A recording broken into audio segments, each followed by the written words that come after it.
One of the most expensive mistakes traders make is believing they need to trade every day. When I first started trading, I thought a successful day meant taking trades. The more active I was, the more productive I felt. But over time, I noticed something. Many of my worst losses came on days when I simply shouldn't have been trading at all. The market wasn't offering quality setups. I was bored. I was impatient. And instead of waiting, I started looking for reasons to enter. I convinced myself I saw an opportunity. I forced trades that weren't really there. And usually I paid for it. The truth is, the market doesn't owe us a setup every day. Some days are clean. Some days are choppy. Some days are best spent doing nothing.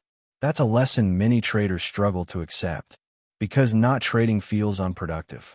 It feels like we're missing out. It feels like we're falling behind. But experienced traders understand something that newer traders often don't. Your job isn't to trade every day. Your job is to protect your capital until a high-quality opportunity appears. Sometimes discipline looks boring. Sometimes discipline means sitting on your hands. Sometimes discipline means closing the platform and walking away. And while that may not feel exciting, it can save you from the exact mistakes that destroy trading accounts. Overtrading, revenge trading, forcing setups, taking trades out of boredom.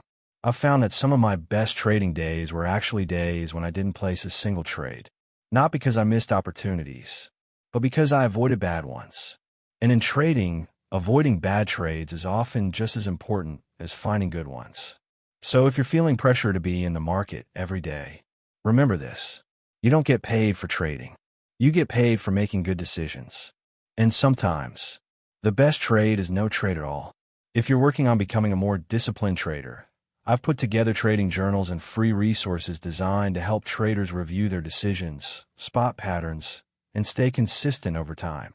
You can find them at the link below.